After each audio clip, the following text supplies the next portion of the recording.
everyone, it's again Panda Opera from the Sparkle Pandas. We're a group of fun-loving gamer girls. So today is the second day after the start of new Ashes of Outland seasons on Hearthstone. And I want to share with you a little bit about the meta decks I use. So when it first released, the Demon Hunter class as a new class was no doubt overpowered. So you see almost everyone else playing Demon Hunters. It's no doubt. Blizzard make the changes really fast. After after a day, they already nerfed the new class, added some values to a few of the new cards. It's really not bad because now it feels like a healthier kind of class distribution. And now a much more variety of not just Demon Hunters but also Token Druid, Hunters. They're both really strong, powerful decks. So if you're interested in not playing like most other people, Demon Hunter, try a Token Druid or a Highland Hunter.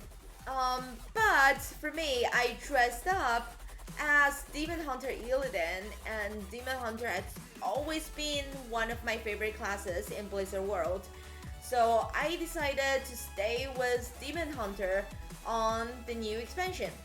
And I built up two really different kind of decks, so their play styles are different and their costs are different.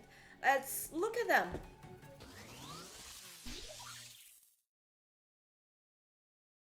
So this is the more temple, mid-range to later game strong Demon Hunter deck. So classic, Twin Slice, it has plus attack. Battlefiend, that's really good for early games because it's 2-2 and it builds up really fast when you cast your hero powers. Crypt's Central Runners, you would want to use it to draw the cards. Even if not, it's 2 damage. So, and it's really low cost. If the enemy needs to use their hero powers to take you out, that costs 2 health. So that's really good. And also this one helps you to draw more cards, give you more attack. And I like the Warblades because it has lifesteal. It together combines with Inner Demon. So plus 8 attack and 2 lifesteal. It instantaneously restores 10 health to your champion. So even if you're losing a lot of health in the early games against some of the really aggressive aggro decks, don't panic, just stretch it a little bit longer, play at a tempo. You're going to gain all those health back.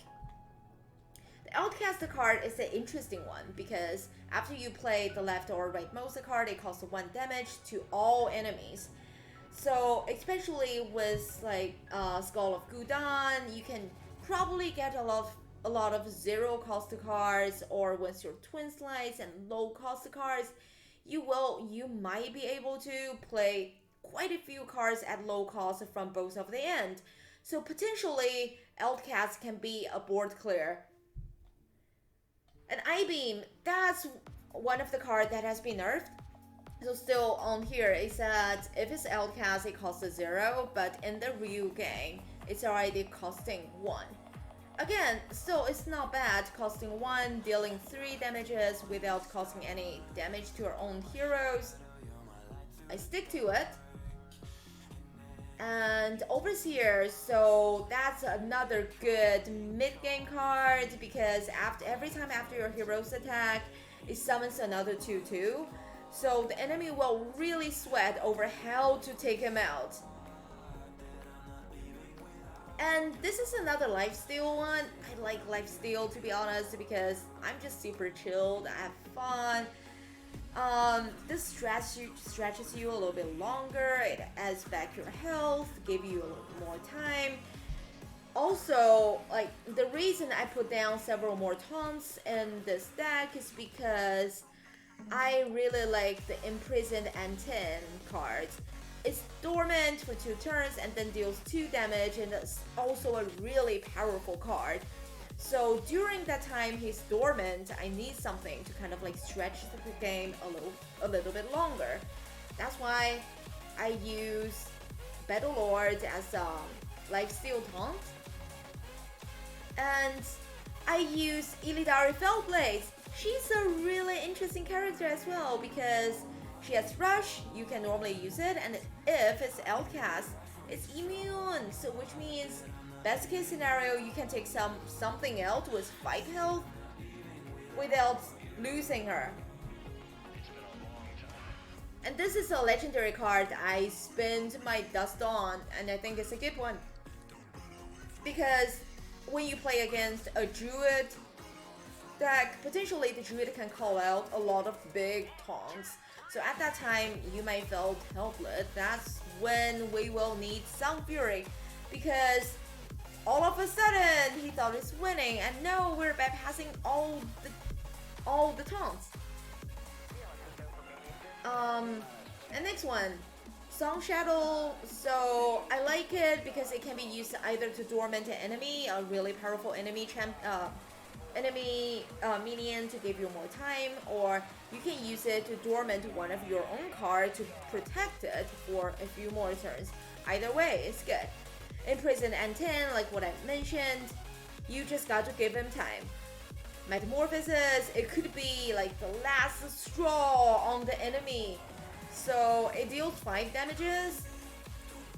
As your hero power and Skull of Gudan, you would really want to use it at the outcast because it reduces the cost of the 3 cards that he draws. Priest of Fury, that's a really fun card. Suppose your enemy played out a bunch of small minions, small but annoying. You just throw this one out. Potentially, it can be a board wipe. And if the enemy's board is clear, she can be used as a good damage too. And this is another card I really like. Reason being, it costs 8. I understand it's not cheap, but it's got a rush and it costs 9 damage. And also I like it. Death Rattle is to change to a 5/9 taunt. So sometimes I'd like to use her against a big enemy champion, enemy minion, kill it, and turn mine into a taunt. So double devastation. And the Inner Demon, again, I'd like to combine this with my Warblades. So they do together to kind of give me more protections, and I will be able to last longer in the later games. Or if you just want to feel cooler, you know you're getting your enemy, but you just want to end with full health, do that as well. So besides the mid-range, I also have the name I named it Math is because one of my viewers helped me to create this deck, and his Twitch account is Mr. Math. So Math. And also, if you follow American politics, Andrew Young's color tag, Make America Think Again. So Math. Anyway, so this is a relatively cheaper deck. If you don't want to drop too much dust on creating new seasonal cards and those legendaries you don't have, this is a good choice. And actually, it's a really powerful later game tempo deck. So we also have Sigil Runner, just because it's a low cost card, it's 2/1. And also, if we use it as outcast, it helps you to draw more cards. Mermy is from previous expansion, is still very good for its reborn and its low cost. Yeah, the Hora, you can use this one too because adds the cost. Well, it deals 2 damage at the cost of 1, and they reborn, so it can come in handy. So Feast of Souls is good to combine with Command the Illidari. Reason being, every minion that died in the turn will help you to draw cards, and it's a bunch of 1/1s. You can use them to kind of like clear the enemy board, and that counts for your death. And then plus this, you will be having like 7 cards in the next turn. Knife Juggler, that's really cool as well. It combines well, again, with Command of Illidari because every minion you call out, it deals 1 damage to a random enemy. So that's like basically 6 damage out of nowhere. Umberwing is a classic weapon. Outcast, we mentioned in the other deck, it helps it can be a potential board wipe. Again, Coordinated Strike, it calls out 3, it combines well with Juggler and with Souls in the earlier game. So it's conditional, see how the game tempo goes. Orc is always good as a cheap but relatively high health taunt. So use that in the earlier to mid game. That could give you more time. And Overseer, again, I'll just keep bringing out 2/2s. So you can probably use it together with the taunt. So the enemy will spend more time taking him out and you will have more 2/2s filling up your board. Knockout is a really interesting card if you play it well.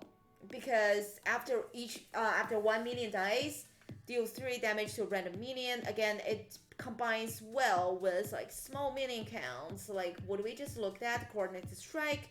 Every 1/1 die, you deal 3 damage. Or if we combine it with Illidari, it deals more. So how cool is that? I think this deck is really well coordinated together. It's not an easy deck, but it's definitely fun to play.